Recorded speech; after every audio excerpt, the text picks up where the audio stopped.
Hey there, everybody.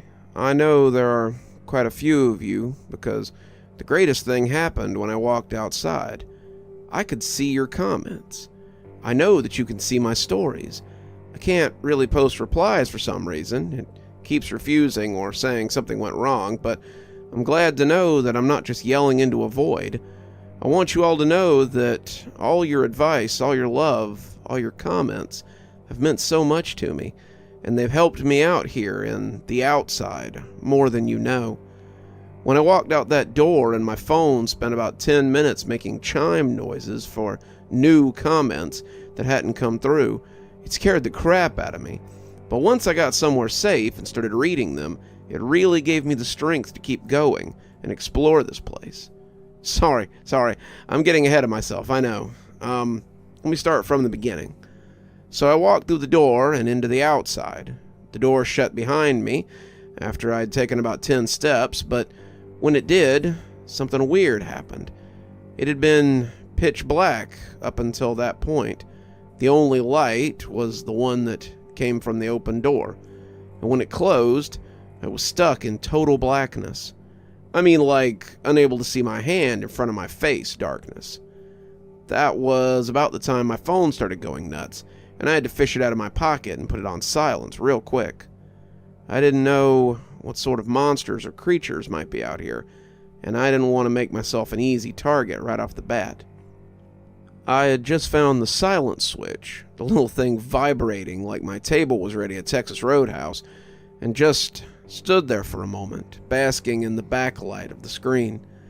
It was a picture of me at Comic-Con a few years ago, standing between my two friends who were dressed as Marvel heroes, and every time I went to switch the screen off, I found I couldn't. I was like a moth staring at a bug zapper, fully aware that the light might bring danger, but unable to stop myself from looking. That's when I noticed the battery ticking down, something I hadn't had to worry about in a while, and decided to turn it off. There would be nowhere to plug it in out here, at least I didn't think there would be, so I decided to save the battery for as long as I could. Once the light was out, I noticed the slight light in the distance ahead. It was dim, like a light seen through a window, but it was the only light I had, so I started following it. As I walked, it started getting bigger, and the closer I got, the more I started feeling drafts of air and smelling sharp and sulfurous smells. I started hearing things too, noises like rocks grinding together, and when the ground started going up, I thought I might be underground. The walls were rocky, the floor hard but not uneven, and when I came out into the light, I had to squint against the strange yellow sun. The above ground wasn't much of an improvement from the cave. The ground was dark-colored rock, the sky a pissy yellow with a sun that looked like it had been drawn by a 5-year-old. The rumbling turned out to be these large mountainous creatures that rose into the sky and grumbled along the ground like earthquakes. I found that I still had my backpack, my charger, the tools I had brought, and the small amount of food that was still in there, so at least I wasn't likely to starve right away. I really didn't want to leave the little cave I was in, but I didn't seem to have much of a choice. I could either stay here for 2 or 3 days and starve, or I could take my chances and maybe find something out in wherever I was. It didn't take me long to decide to take a chance. Day 1. I mostly tried to see what was close to the cave on day 1. I keep calling it a cave, but it's more like a subway entrance, I guess. The cave comes out of the ground with a long walkway and up to the surface where it opens onto the sky. I decided it might make a good shelter, so I stuck close. I found some wood, but it's more like tree bark fashioned into a tree. It's incredibly thin, and it snaps off from the ground when you pull on it. It burns when you light it. I only had to touch the flame to it, and I had to collect a lot of it to get a fire that lasted more than a few minutes. It smells greasy when it burns, and the heat it makes is a little unpleasant. I found some mushrooms, big ones with black tops and white undersides, and after stealing my courage, I found them to be edible. They tasted a little rubbery, but they didn't make me sick, and they didn't make me hallucinate, so they would make a good food source, I decided. I cooked a little, and it tasted pretty good. What's more, the stalks burn really well, and I mixed in some with the wood so I could make a fire for the night. There's a pool of water nearest to the cave. Tastes like sulfur, but it's kind of drinkable. Gives me terrible burps, but it's better than dehydration, I guess. I haven't seen any animals, except for the big hill things, and that's kind of good. I don't really have any weapons on me. Besides the chain I swiped from the automotive and a chair leg I tore off a display table, so I'm kind of glad I don't have to fight anything. There may be some away from the cave, I guess, but I won't know until I leave it. The dark kind of comes on all at once, and unfortunately I was cooking mushrooms for dinner when it hit. I'm assuming that the light I saw from the cave was dawn, so daylight lasts around 9 or 10 hours, roughly. I left my phone switched off to conserve battery life, so it's hard to tell. I'd say it's no more than 12 at the longest. I'm sitting next to my fire and eating roasted mushroom, so I'm going to turn the phone off again and write more tomorrow. Note: I fell asleep for a little bit, but I woke up and heard something scrabbling around near the mouth of the cave. I don't know if it smelled me or if it's interested in my fire, but I've got my chair leg out and I'm ready for whatever. Second note: I think it went away. I'm trying to stay awake, but I'm getting tired. Gonna switch off the phone again. Day 2. Didn't sleep well after whatever it was came to visit. I packed up some mushrooms in a Ziploc bag and put some of the wood into my backpack with the stalks. Then I set out towards the smelly water I found yesterday. I could stay here long term, I suppose, but I'd like to see more of the place. Like the Dollar General, it kind of makes me want to explore. So, I've set out to see what I can find. Wherever I am, it's a strange place. There are buttes and valleys, rivers and ponds of the same smelly, sulfurous water, and there are whole forests of mushrooms. I saw some birds earlier, but they flew away from me. I've seen other little crevices that lead into the earth, but they all end in dead ends. Maybe those dead ends are doors to Dollar Generals. I don't know, but none of them would open up, so I'm stuck traveling.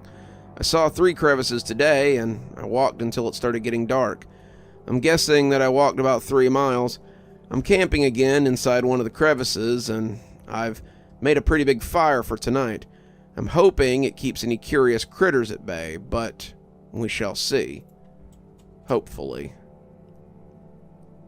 Day 3. No visitors last night. Slept as well as you can on a stone floor with a lumpy backpack as a pillow. I'm seeing some kind of mountains in the near distance that aren't moving, so I'm heading towards that. Let's hope it isn't just one of those things sleeping. This place is weird, but it seems like it has some kind of routine to it. Day and night, ecosystems, life, so I guess maybe I can stay here for as long as it takes me to get somewhere. The mushrooms I see come in 3 different varieties that I've found. The blacktop ones taste like portobellos and are edible. The slightly smaller ones have a smell to them that makes me think they might not be edible, and I can't get close enough to find out. The red ones with the spots are definitely not meant to be eaten, but they burn for hours, so I've been using them as a fuel source. They all grow somewhere near the brackish water, so they clearly need it to live. Speaking of, the rivers are easier to drink from than the pools. If it's moving, it seems to filter out some of the taste, but if it sits too long, it starts to taste gross. Other than the birds, I have seen these wild rat things that live in the mushroom forest. They seem to be able to get close to the white mushrooms, but I don't know how. They don't like me, and they run away anytime they see me. Other than that, the sky is kind of yellow and heat shimmery. The sun is still a big old yellow lemon drop, and the temperature seems to be a constant balmy 98 until sunset, when it drops to around 90. It's humid and kind of unpleasant, but what are you going to do, right? Day 4. Had another visitor last night in the wee hours. The silhouette looked vaguely human, but I didn't get a good enough look. It was weird. It made my skin crawl how closely it watched me. I don't know what to make of it, but it clearly has some intelligence. I've decided to keep on the move so it can't figure out my routine and trap me in what it thinks of as my home. I found 3 more caves today, and in one of them, I found Kenneth. Well, I found what was left of Kenneth. I also discovered something that I'll have to keep an eye out for in the caves. So I was heading into one of the crevices, as I usually did, when I stumbled across something in my way. After discovering that the red stalks burn the longest, I've been saving some of them for torches, and now I don't have to go stumbling through the caves and wondering what might be in there. My phone's at 60% after the nightly journal entries, so I've started keeping the usage to a minimum. I still haven't seen anything to plug it into, and it's my only way to update you guys on my journey. By the light of my fungus torch, I saw the bones of something that looked vaguely human. It was wearing flannel, the jeans ripped beyond recognition, but the name tag on the front was unmistakable. I suppose it's possible there could be 2 people out here named Kenneth, but it seemed unlikely. I heard something scratching near the back of the cave and took a step back out of sheer reflex, something I'm pretty sure saved my life. The black creature smashed into the bones, sending them scattering across the cave, and before I took off in the opposite direction, I saw a smooth black body with an eyeless, bullet-shaped head and a mouthful of long, sharp teeth. I don't think it sees very well, though, because when I lit out running, it started shredding Kenneth's clothes instead of chasing me. I made it out, but needless to say, I stayed in a different cave that night. The cave I checked thoroughly for more of those weird creatures. Day 5. I saw into one of the stores today. I was exploring another one of the caves, the ones not having a slobbering beast in it, and I thought I saw a light through the rock. I rubbed at the rock and discovered it was actually glass. It was filthy, but as I rubbed it away, I realized I was looking into one of the stores. It wasn't a DGB I was familiar with, and the floor didn't have one of my marks on it, but it was clearly a Dollar General. Despite my best efforts, the door would not open, and I was forced to camp here for the night. The doors at no point opened. Day 6. I saw one of the miasmas today. Luckily, it did not see me. I'm beginning to think I got lucky both times. I was scrounging for supplies in a mushroom grove when something came stomping along not far away. I got low, thinking it might be one of those giant mountain things I'd seen. But then, up came 30 feet of undulating shadow that blotted out the pissy yellow sun as it went by. I couldn't do much beyond keeping low, and when it finally passed without noticing me, I took my leave. Day 7. I've made 2 new discoveries regarding this place. The first is that it rains. The rain is green. It looks like fat cartoon drops of paint. Unlike night, it doesn't simply begin. Kinda starts up like normal rain before getting harder. I was walking when it started, and I managed to find a mushroom cap to use as an umbrella until I could make it to a cave. The second discovery was a little more jarring. The rain hurts. The first drop that hit me made me jump, and it left a big red mark on my arm. I've never experienced acid rain before, but that's the closest I can come to explaining it. As I looked for something to hide under, I caught a few more on the back of my neck, and I wiped them away with a hiss of discomfort. Strangely, once I was under the mushroom, it didn't burn the fungi. I took a few more hits as I yanked it up, but I was safe from the downpour as it started falling around me. I'm safe in a cave now, and it doesn't show any signs of stopping. I'm hoping the rain hurts anything that might be outside the cave, too, and I've checked the inside for predators and found nothing. Looks like I'm going to be here for a while, so I might as well get comfortable. Till next time.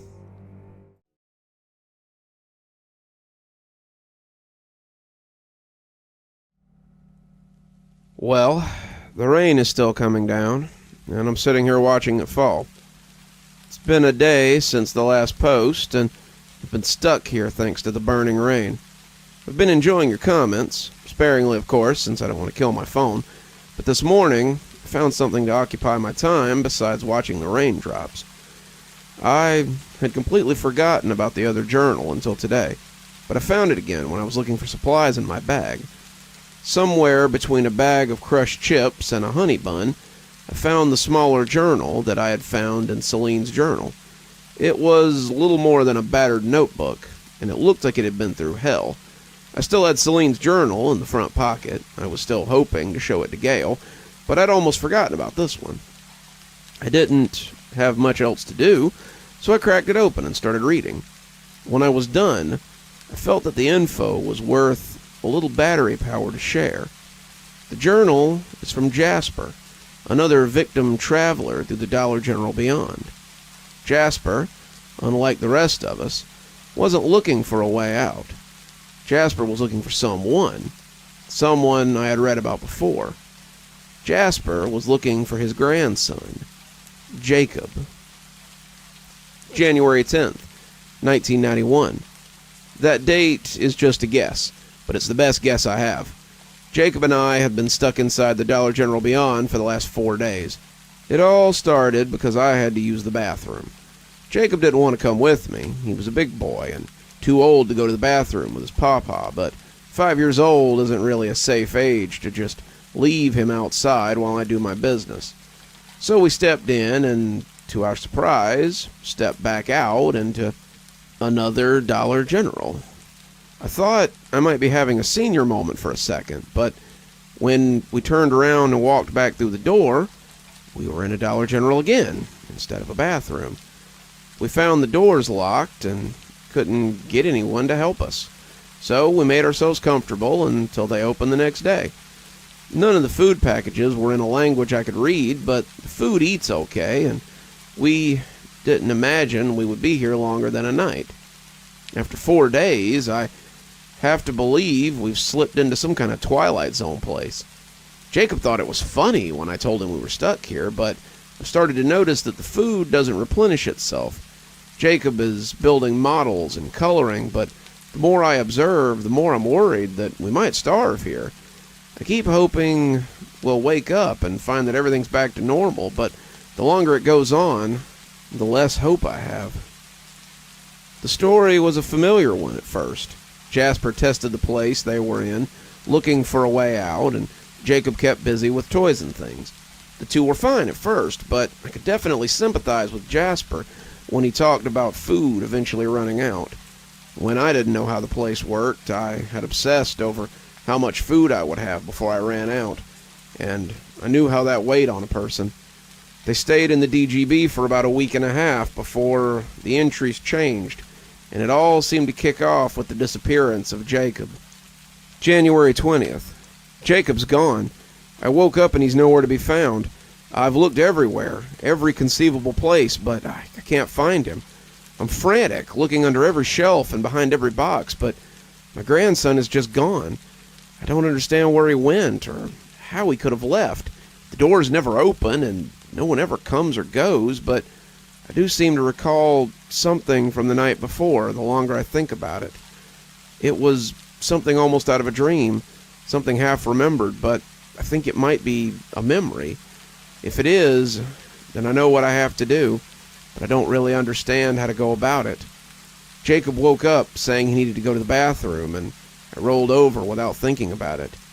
Is it possible that he went through the bathroom door and crossed somewhere else like we did when we got here? It looks like I'll have to find out. I looked up as a loud rumble sent flashes through the sky. It had been raining for a little while, but this was the first time I had seen lightning. I didn't know if it signified anything, but it didn't seem to be affecting the rain at all, so I went back to reading. Threw a little more kindling on the fire, the red stalks burning nicely, and went back to the journal. It appeared that Jasper had begun traveling as he searched for his grandson. January 21st. Still no sign of Jacob. I've been to 3 different stores and I can't find him. I did notice that in the stores I came to, some items were missing that he likes to eat, so Maybe he moved on after eating a little. He's only 4. I don't know what he's thinking. Maybe he's panicking after going through and he doesn't understand or something. I don't know, but I wish he would stop. I'm so worried about him, and it's not good for my condition. I'm kind of hoping to find one of these stores with a pharmacy in it, because as it stands, I have enough pills to last me a few weeks, but that's it. I have to figure something out in the meantime. The journaling helps, but it's the only thing I have sometimes that tethers me to the present. I need my meds. I need Jacob, or I might have bigger problems than being stuck. Pills. I wondered what pills he was talking about, but I also wondered how he kept his journal on him while he traveled. Did he have some sort of innate ability? Maybe, as I guessed from the talk of pills, he had some sort of altered mental state that made his travel possible. Either way, it was interesting to read about it from someone else's point of view. I had enjoyed hearing Celine talk about her journey, and hearing from this old guy now kind of made it even cooler. January 24th, I think. I've been traveling non-stop, trying to catch up to Jacob. I don't know how this works, but I haven't seen any sign of him for a while. The last time I went, I just collapsed in a store, and thank goodness it was a safe one. I went to one yesterday that was a cave, and I found a creature living in it that almost got me. Thankfully, it isn't very quick, or I'd have been a dead old man. I know that Jacob is out there, however. I will find him, hopefully before it's too late. He wrote a lot, and I realized that he traveled farther than Celine or I had. He talked about stores both familiar and stores that I'd never even dreamed of. He saw a Dollar General that was in a forest. The animals there wearing little vests and stocking shelves with products brought in by birds. He talked about a store where the products tried to bite you and seemed hostile. He talked about encountering miasmas of his own and how terrified he was that Jacob might have run across one of them. And all the while I began to fear for his mental state. His writing got less and less coherent as he went, and I wondered what was going on with him. Then I turned a page, and a label fell out that resolved one particular mystery.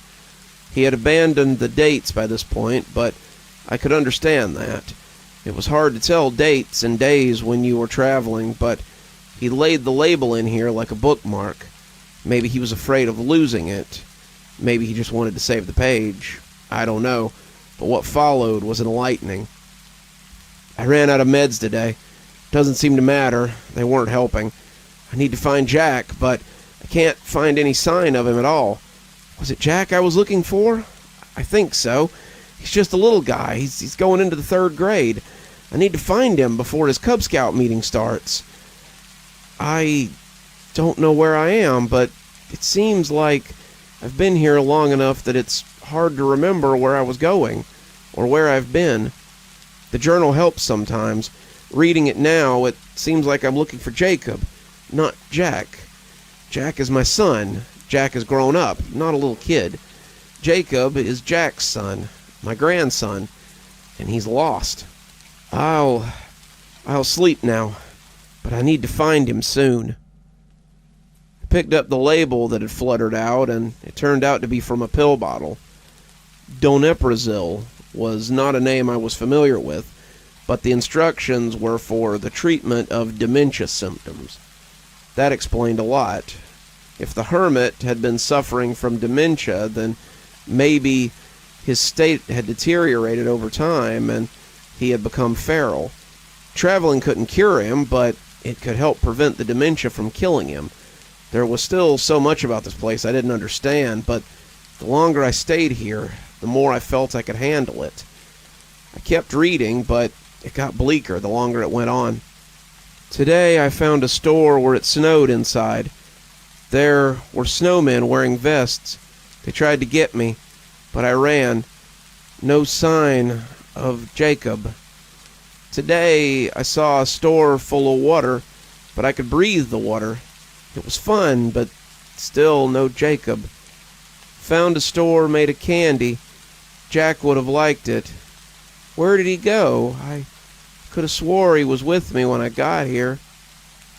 The book was full of little messages like that, just quick asides about where he was going and what was there. I made some notes in my own journal, jotting down stores to look out for in the future, if I ever got back inside. I think I will, but it's just a feeling.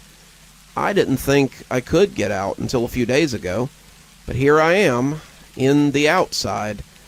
I kept turning pages and reading passages, but it wasn't until I saw something about going back that I stopped and read what he'd written. It was the most coherent his writing had been in a while, and it gave me hope that maybe he had found his meds.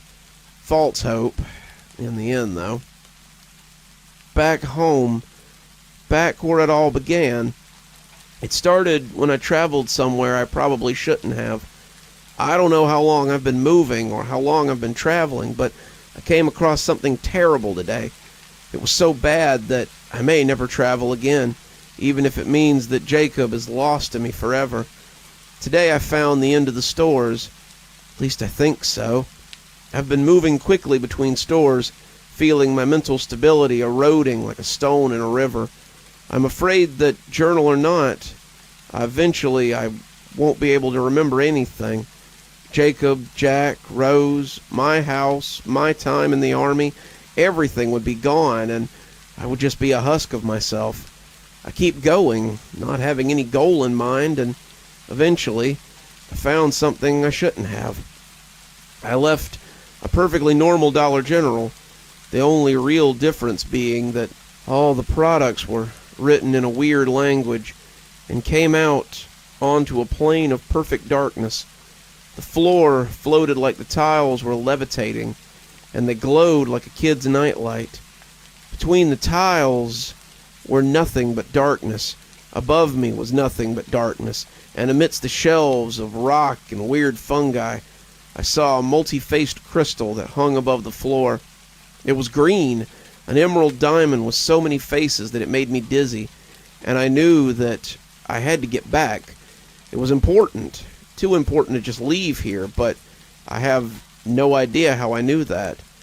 When I walked towards it, though, I saw something moving in the darkness and realized I wasn't alone. It's hard to wrap my brain around, but the darkness there was so deep, so perfect, that the black creatures I'd seen coming out of the ceiling sometimes looked like purple clouds next to it. They moved around in red-eyed patrol, their heads moving fitfully to take in everything, and they were so big that I couldn't understand it. I went to the Empire State Building once when I was younger, right before I went to basic, and the smallest of them was bigger than it. The eyes swam in the sky like meteors, and before I had taken a single step, I was filled with an intense fear. I took a step back towards the door, and when I did, I remembered something I hadn't thought about in a long time. I remembered Jacob building things with Legos. He built little cities and buses, whole landscapes of bricks, and then he pretended to be a giant as he destroyed them with big comical footsteps. Looking up at these things, I felt like what that must have been like when the little people saw him as he boomed over them. And when I stepped back through the door, I came out in the store we had left. I don't know how I did it. Maybe it's something you can only do when you come to the end. Either way, I think my traveling days are done. I don't know where Jacob is. I don't know what's become of him, but when I stand before that door and think about leaving, all I see are those towering creatures that lived in that dark place, and I lose my nerve. I don't know what I'll do, but I know that it will have to be from here, from now on. There were a few more entries that I could read, but most of it was unintelligible after a while. He drew pictures sometimes, but sometimes it was just streaks and half words and weird knot sentences. His mental state fell apart after a few weeks or months or however long, and eventually he just stopped using the journal at all. Who knows how long he had been here, but I know how he had ended, and I thought now that it might have been a mercy. The old hermit, Jasper, probably would have thanked us for ending his suffering. Or maybe he wouldn't have. Who's to say? At some point while I was reading, it seems the rain has stopped. I'm going to catch some Z's and then keep moving. I'll update you next time, my friends on the other side. Until then, keep your eyes peeled for strange bathrooms in stranger retail chains. See ya.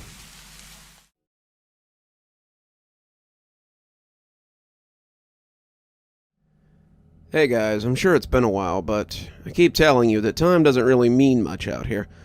Let's pick up where we left off, because a lot has happened since I last talked to you. I don't want to spoil anything for you, but I've made some pretty big discoveries. So after spending the night reading the Hermit's Journal, I woke up the next day feeling strange. I know that probably sounds a little weird, since I'm walking around a strange place that exists inside a Dollar General, but it was a feeling in the pit of my stomach. It just wouldn't go away. It felt like I had the beginnings of a stomach flu, but it wasn't altogether unpleasant. I'm gonna get a little personal here. Do you know how sometimes you have to poop, but you don't because it feels kind of good? Yeah, maybe you don't, but it felt like that. Strange still, the feeling in my gut seemed to be acting like a compass. As I put my backpack on and started walking out of the cave, I could feel it pulling me towards a large grove of mushrooms. I have been sort of wandering aimlessly, not really going in any particular direction, but this feeling felt directed. I had no real destination in mind, no direct path that I'd been taking, so I decided to follow it. What's the worst that could happen, right?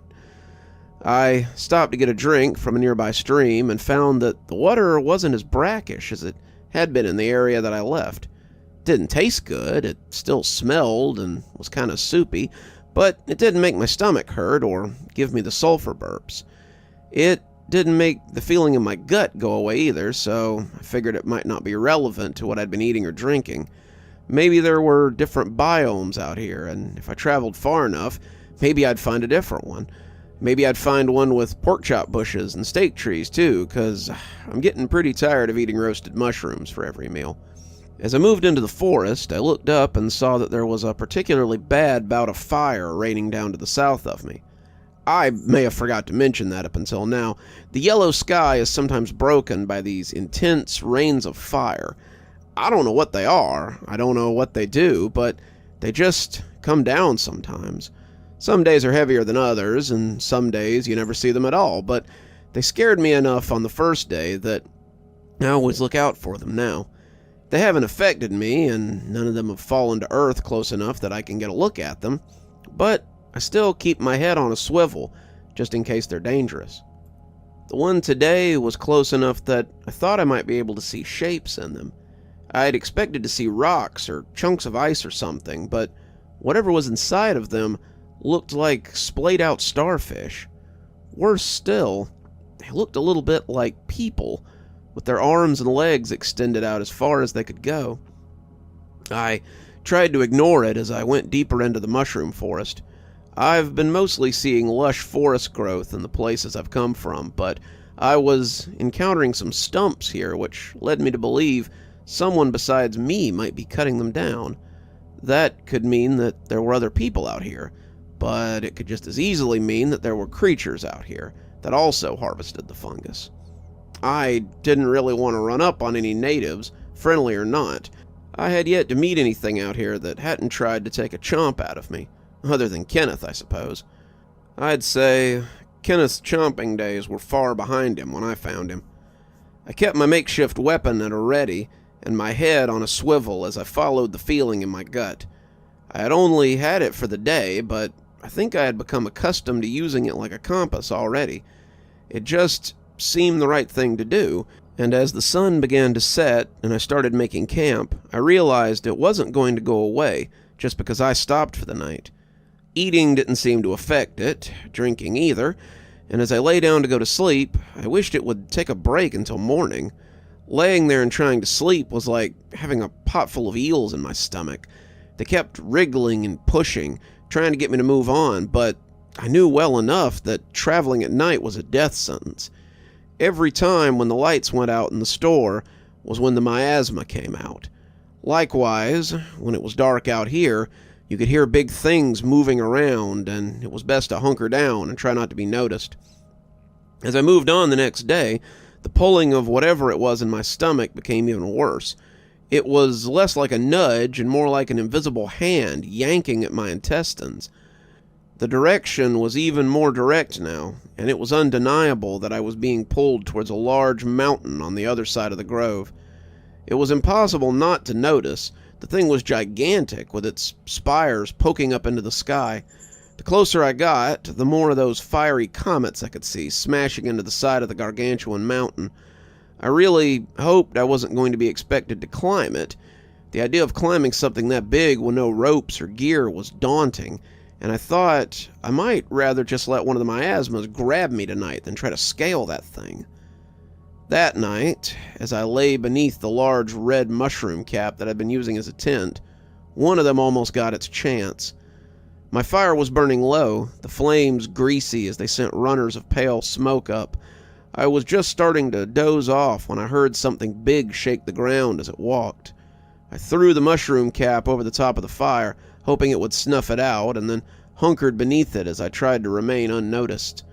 When I peeked out from beneath the cap, I felt the vibrations of the massive creature as it came stomping blindly through the mushroom forest. I couldn't see it was too dark, but I could guess what it was. Miasma were the largest creatures I'd ever seen, and the fact that they only came out after dark seemed to seal the idea that this was one of them. They got closer and closer, leaving me shivering beneath my makeshift cover. I knew that if it brought the foot down, I'd be pulverized underneath this thing, and I prayed that it might divert its path or miss me entirely. It brought one massive foot down on the remains of my campfire, before wandering off into the forest. I looked up in time to see a massive black silhouette as it was put in profile by the strange half-moon that seemed to constantly reside over this place. It never looked down, and if my fire had been hot or bothered it, it never showed any sign.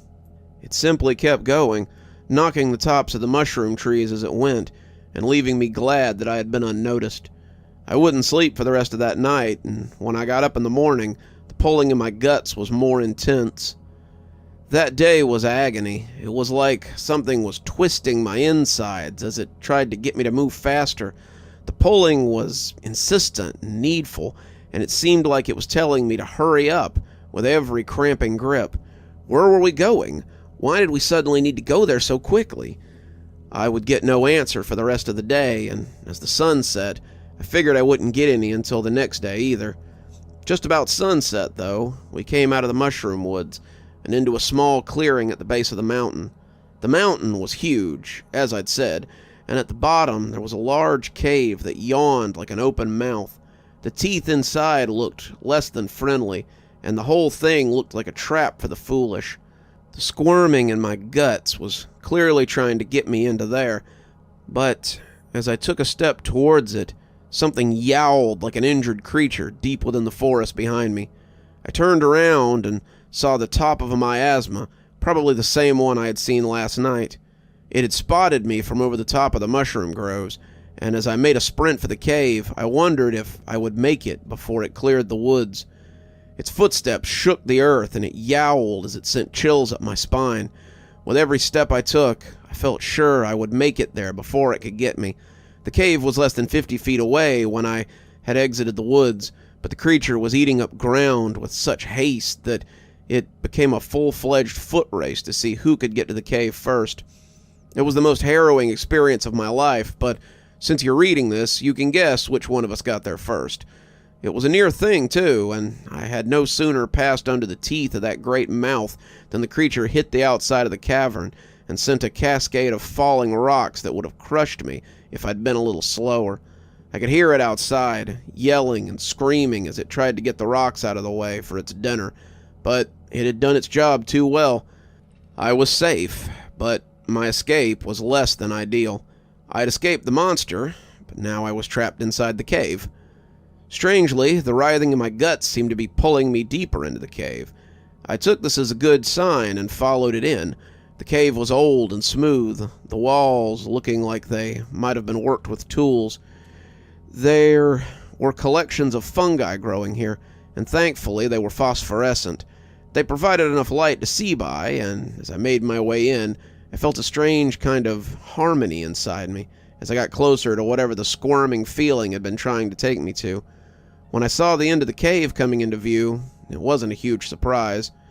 It was just like the others, a blank wall that appeared to be solid rock, but as I rubbed a piece of my grubby t-shirt over it, I could see that it was really just filthy glass.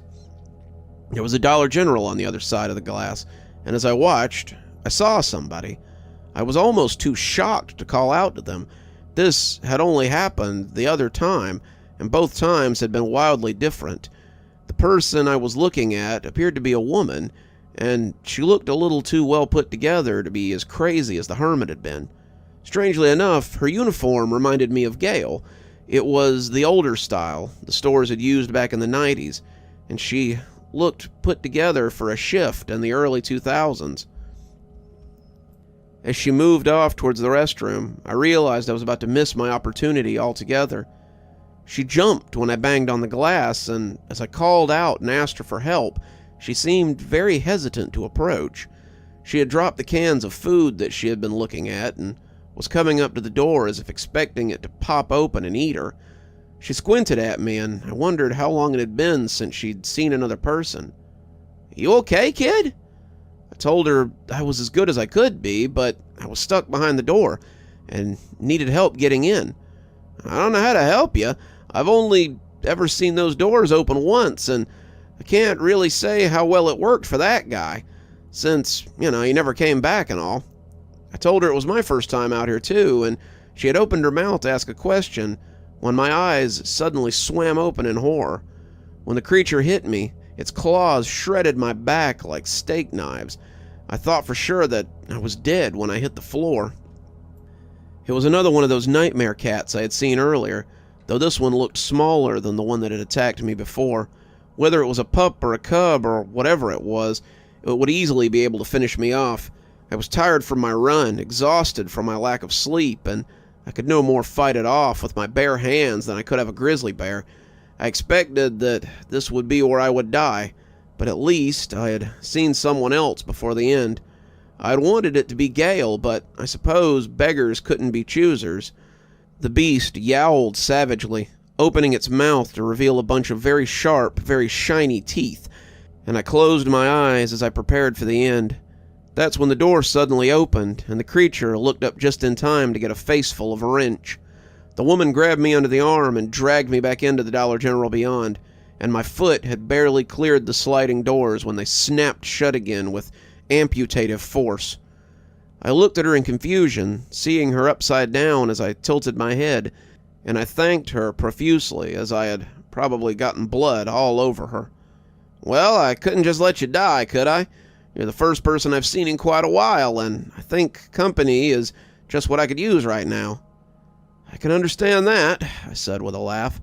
I extended my hand, introducing myself as I tried not to pass out from the painful wound on my back. Apparently coming into the front door did not have the same effect as going into the bathroom, and that's why I had to get her to repeat her name when she told me who she was. I thought for sure that I might be hallucinating, or maybe dreaming, but it appeared this place likes to throw one curveball after another. "I'm Celine," she said, a little more slowly. "Now, let's get you through that bathroom door over there. I know this is going to come as a bit of a shock, but it will take you to a different Dollar General store and sort of put you back to the way you were before. This may be hard to swallow until you see it for yourself, but you're trapped in an infinite loop of Dollar General stores." I laughed, leaning against her as I threatened to pass out. "You know, Celine, it's really not that hard to believe at all."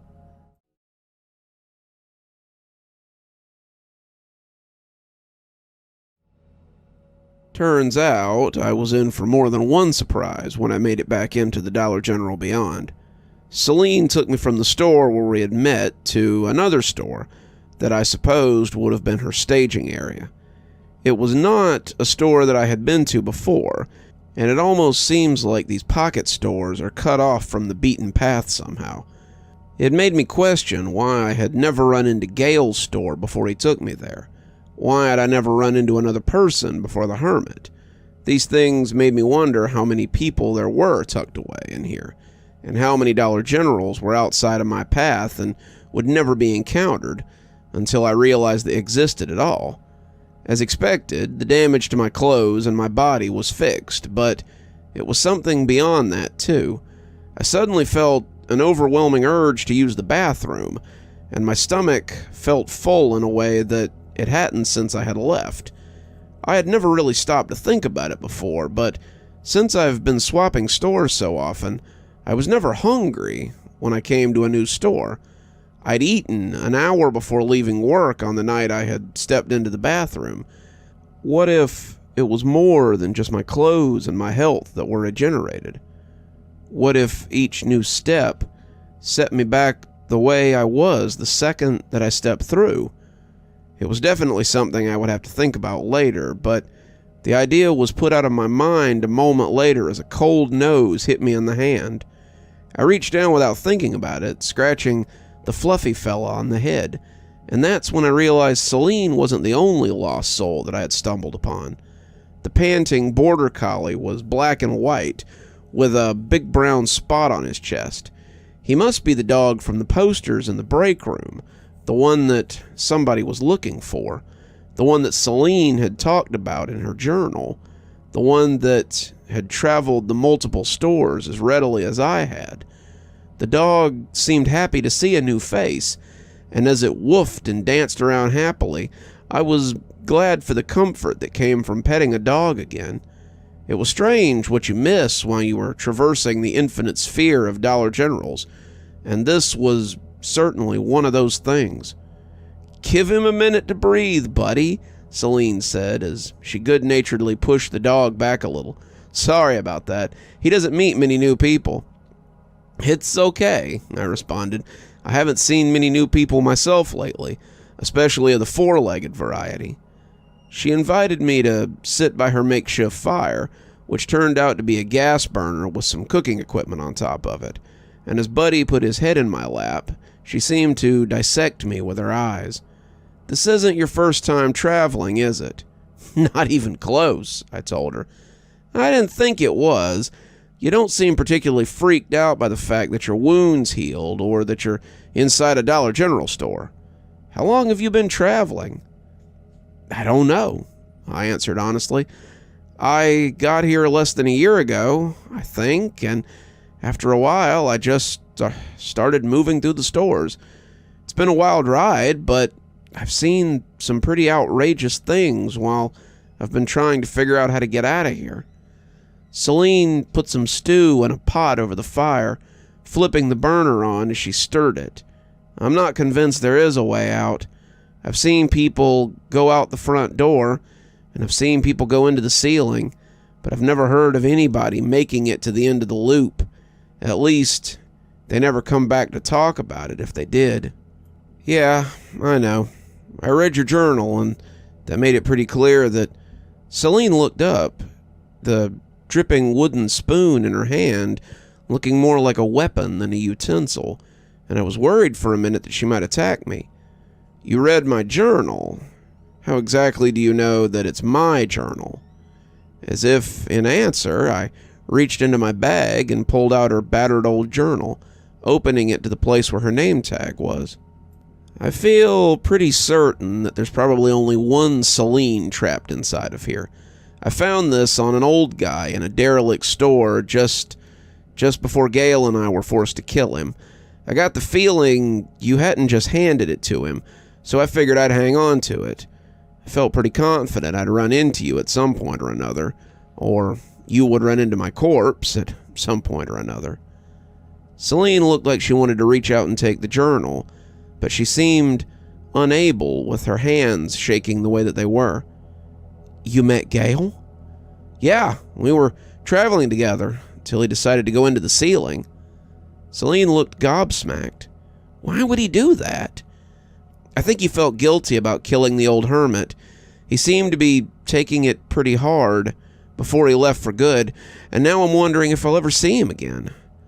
Celine poked at the food and seemed to think about what she was going to say next. Buddy whined, poking his nose against my hand as if trying to draw my attention away from Celine.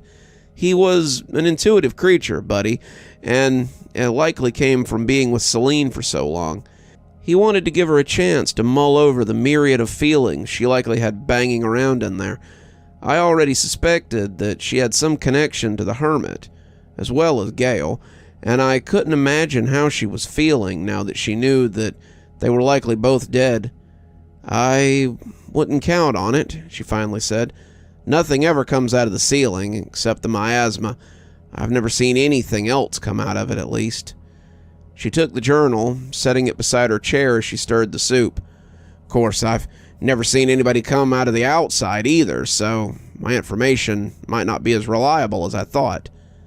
She ladled some of the stew into a bowl and handed it to me, picking up a second and spooning some up for herself.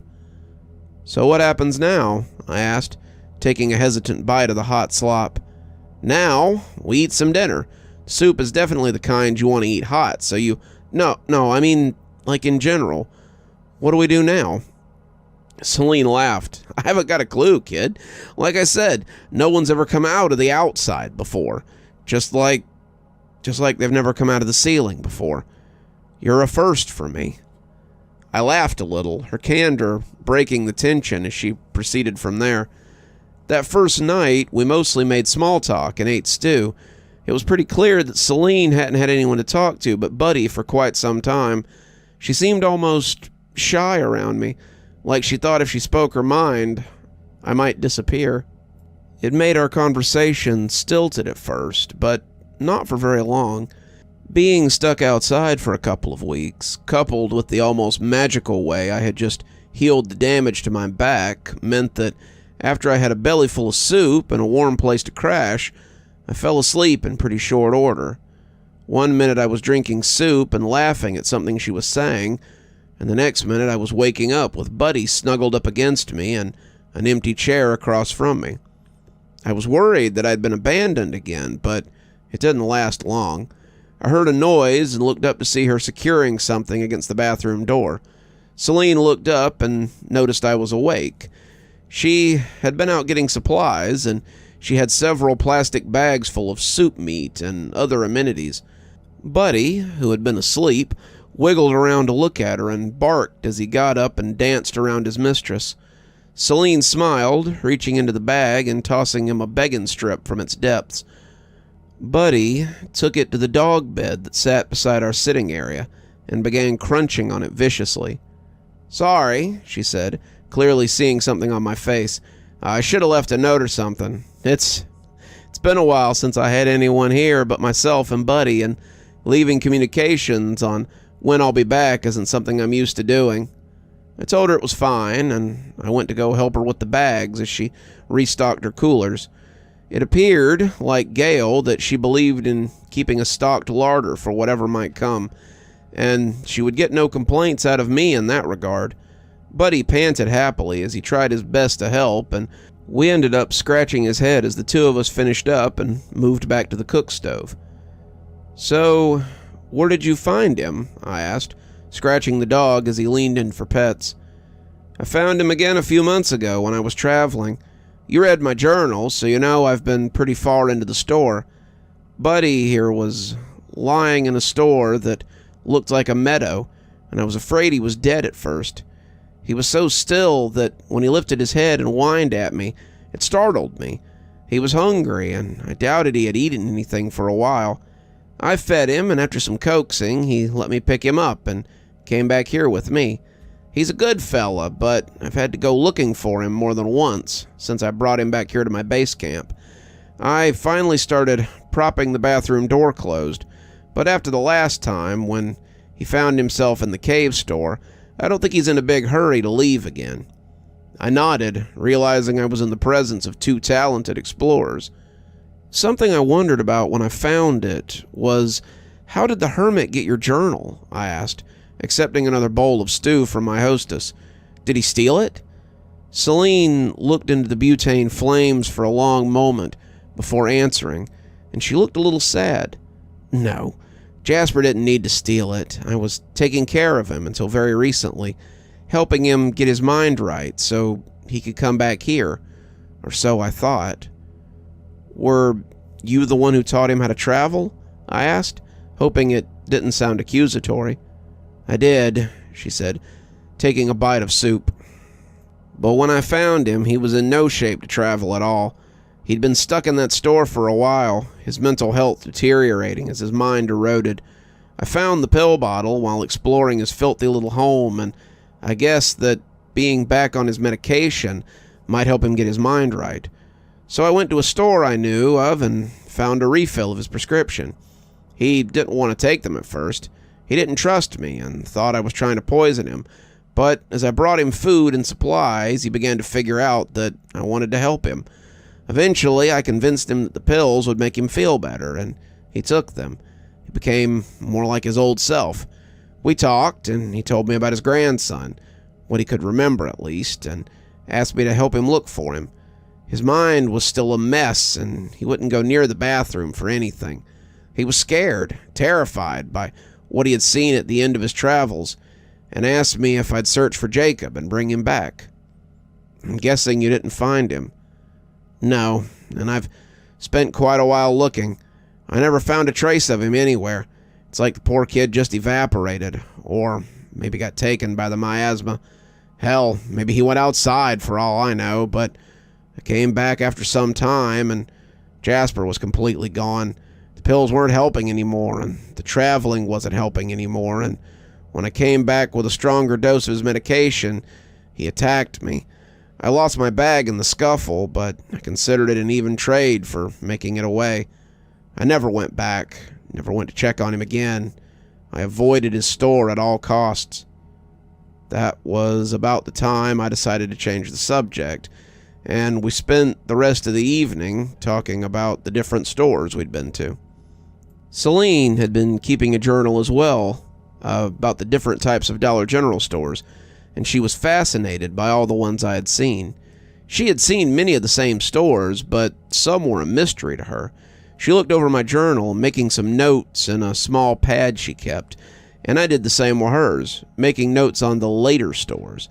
I still believed that these would be the stores I would encounter before I made it out, and I wanted to be prepared.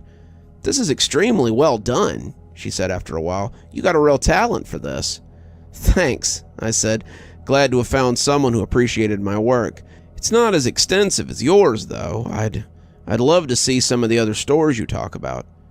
"You will," she said eventually. "Everyone sees them eventually. You can only stay in this place for a certain amount of time before you feel like you have to travel, to move, and sometimes I wonder if that's what made Jasper so crazy. Maybe he let his fear keep him in that store for too long, and it drove him even madder than he already was." I had no clue, but as Buddy snored happily against my leg, I felt a yawn creep up my throat as my own exhaustion threatened to take me again. Celine smiled. "Get some sleep, kid. There'll be plenty of time for studying and talking and a lot of other things tomorrow. You're safe now. You made it out of the outside, and that's something I don't think anyone else has ever managed to do." I drifted off not long after that, but my dreams were far from placid. That was the night I dreamed about Gale, and it was a dream that would ultimately pull me into a place more dangerous than the outside.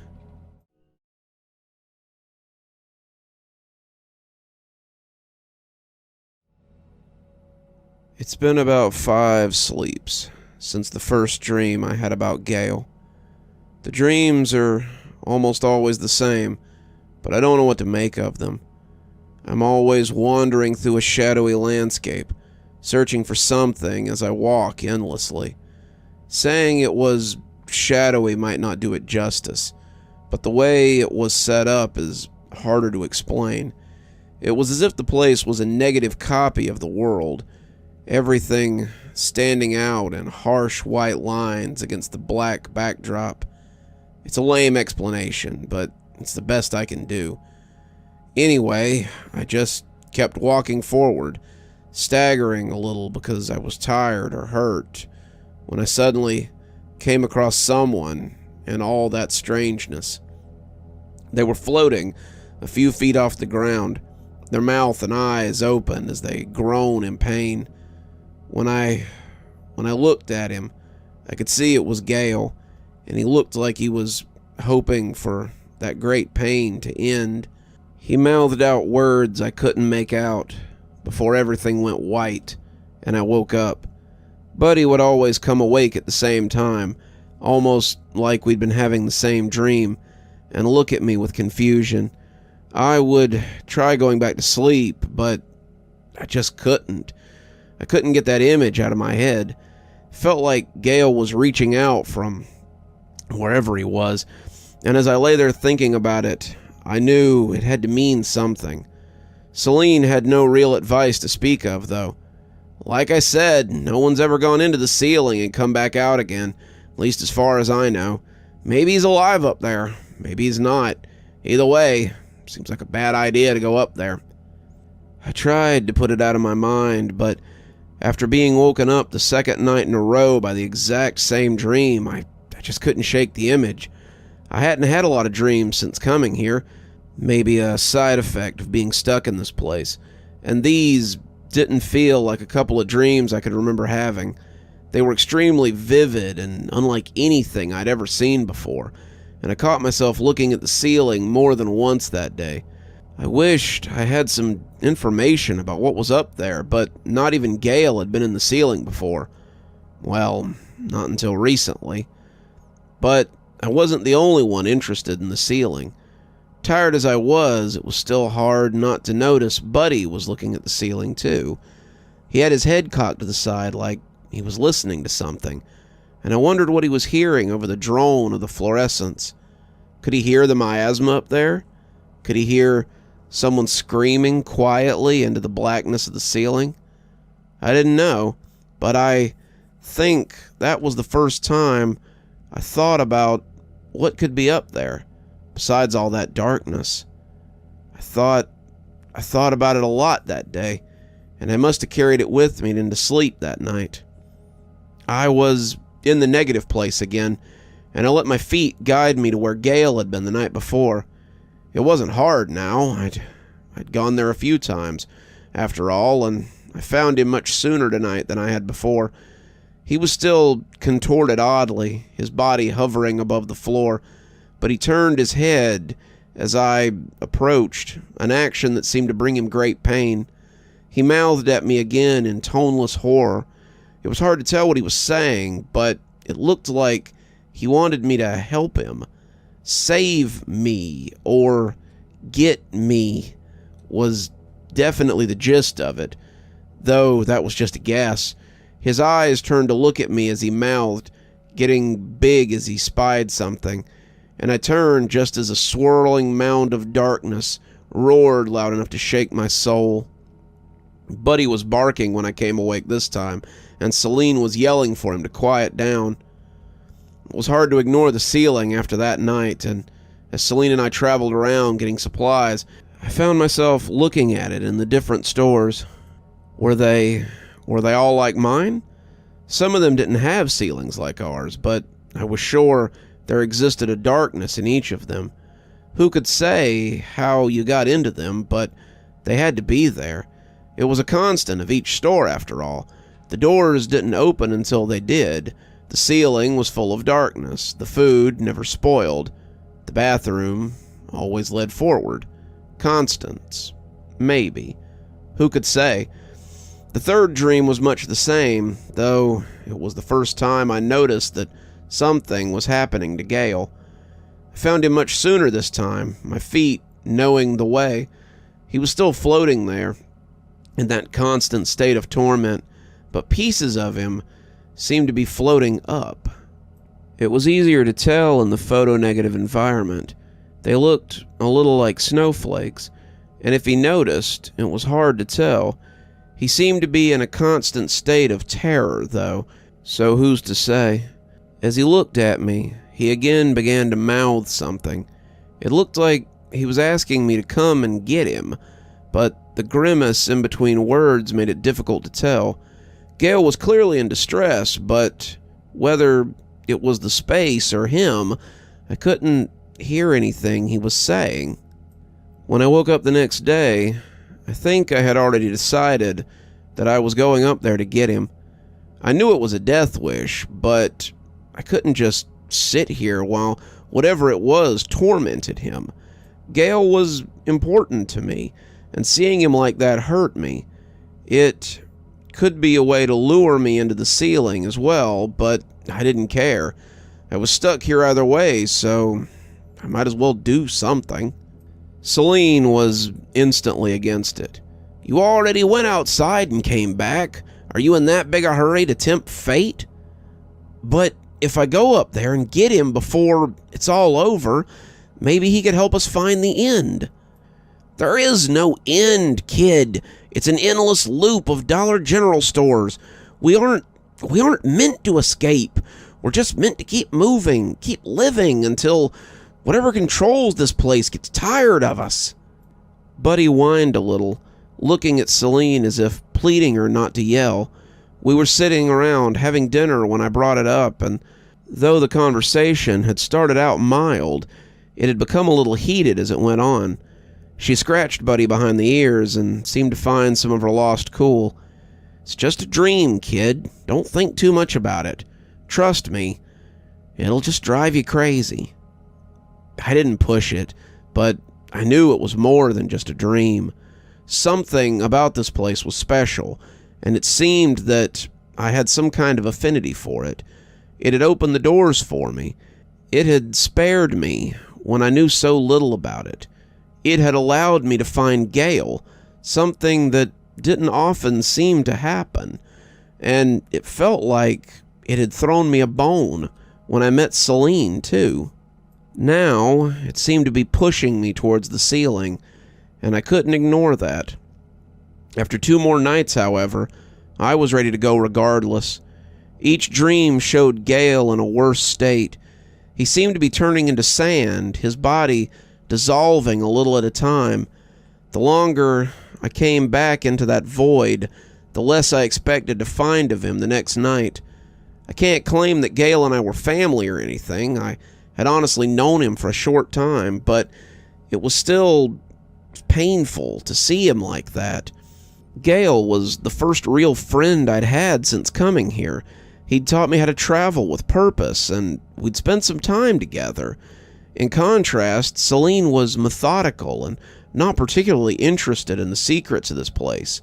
Not like Gale had been. She was content to survive, and that seemed to be what she intended to do with whatever immortality she had here. I, however, wanted a bit more than that. The last dream was the worst, and ultimately what drove me to action. When I found him, he was bobbing like a yo-yo, up and down and up and down.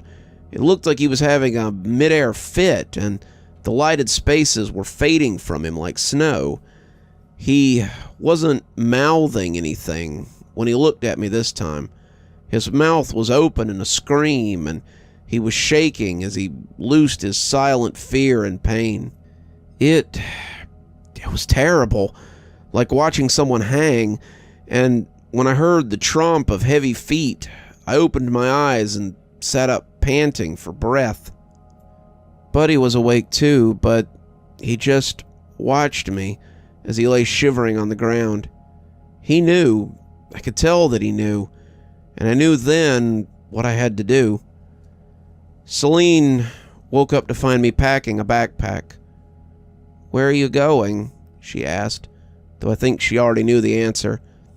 "I'm heading into the ceiling." I wanted to be mad when she grabbed the backpack, but she was so gentle about it that it was hard to be angry. Let's talk about this before you..." "Celine, there's nothing to talk about. If there's a chance I can save Gale from the ceiling, then I'm going up there." "But we don't even know what's up there. Besides the miasma, it could be a trap, kid. It could be death. No one comes back from the ceiling," she said, shaking her head as she tried to take the backpack from me. I held fast, not willing to give it up that easily. I've had dreams about it. It's possible to live up there, at least for a while. I want to bring him back. I want to have him here so he can help us find the end of all this. I've already told you, she said through gritted teeth. There is no end to this. This place, it just goes on and on and on. It won't matter if we have Gale or not. None of us are leaving. I tried to formulate something that wouldn't sound crazy, but all I had was a last-ditch effort. The hermit, Jasper, he wrote that he had seen it. Celine stiffened, the thought of the hermit filling her with a mixture of shame and apprehension. Jasper wasn't well. You saw that firsthand. If Jasper told you that he saw it, it was when he was still okay. Well, kind of okay. He came to a spot where he was afraid to go. A spot where the miasma were plentiful. And that's where he believed there might be some way to escape. She wanted to dispute me, but when I put the journal in her hands, she realized she could read it for herself. Hopefully, I won't be gone long. I want to tie a lead back to here so I can backtrack after I find him. Tie it to the ladder so I don't get lost while I'm up there. With any luck, I can come back with Gale and Rudy and anyone else I find up there. Celine seemed to think about it for a minute before sighing and shrugging. I guess there's no way I can really stop you. Not really, I said, heading for the ladder. All I ask is that you keep the hole open and don't unhook my rope. I can do that, she said. With you up there, the miasma probably won't. But she stopped when she noticed Buddy. Buddy had come trotting up with a harness and a leash in his mouth. He was looking at me as if to ask when we were heading out, and the look on Celine's face was heartbreaking. I patted Buddy's head, telling him that he had to stay here and keep Celine company, but he just kept jumping up and putting his paws on my chest, as if to say that he had to go with me. I turned to Celine, but she just shrugged and put the harness on, tears rolling down her face a little as she got him ready. You find Gale, Buddy. Find him and bring both of them back. And you, she said, looking at me with a look that brooked no argument, you bring my dog back, safe and sound. You hear me? I took a few minutes to write this out before I left. Buddy getting some last-minute pets before we head out. If I don't come back, then I guess the ceiling really was the final frontier. Hopefully I see you all a little bit later.